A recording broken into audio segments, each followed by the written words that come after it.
Hi guys, so this is Kevin Cruz, your agent. So bigyan ko kayo ng update sa Pasinaya Homes Hilaga or Pasinaya Hilaga.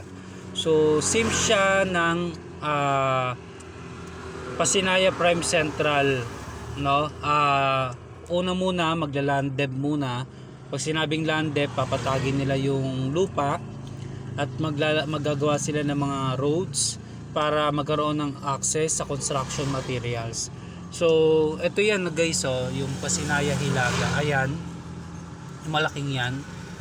Yung tanking yan sa Pasinaya Northeast yan. So, ibabaliktad ko lang yung camera.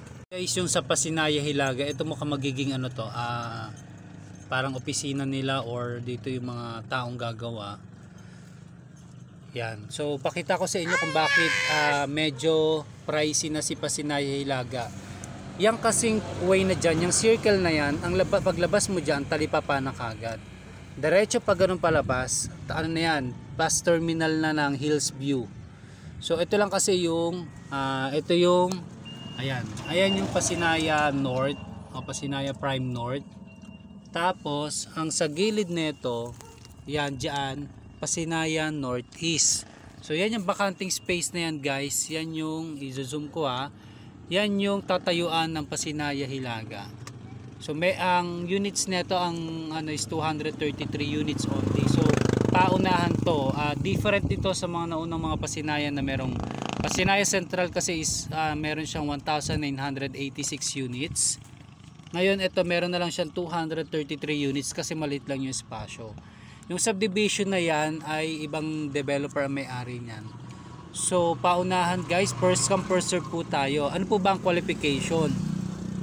Ang qualification para makuha ng murang pabahay sa Cavite ng Pasinaya Hilaga, number 1, kailangan ang employment mo o nagtatrabaho ka ng 2 years o mahigit sa company mo ngayon. Pangalawa, dapat ang company mo ay 5 years established or more. Pangatlo, kailangan meron kang active Pag-ibig member ka with 24 months contribution. So yun lamang naman yung mga qualification. Pagdating sa salary, at least pag regional or provincial ang iyong rate, kailangan ang sahod mo is 13,500 pataas. Pag NCR naman o National Capital Region, at least 14,500 pataas. Magkano magiging monthly mo sa Pasinaya Hilaga? For inner unit, ang estimated na monthly is 4,700 pataas hanggang 5,000 pesos.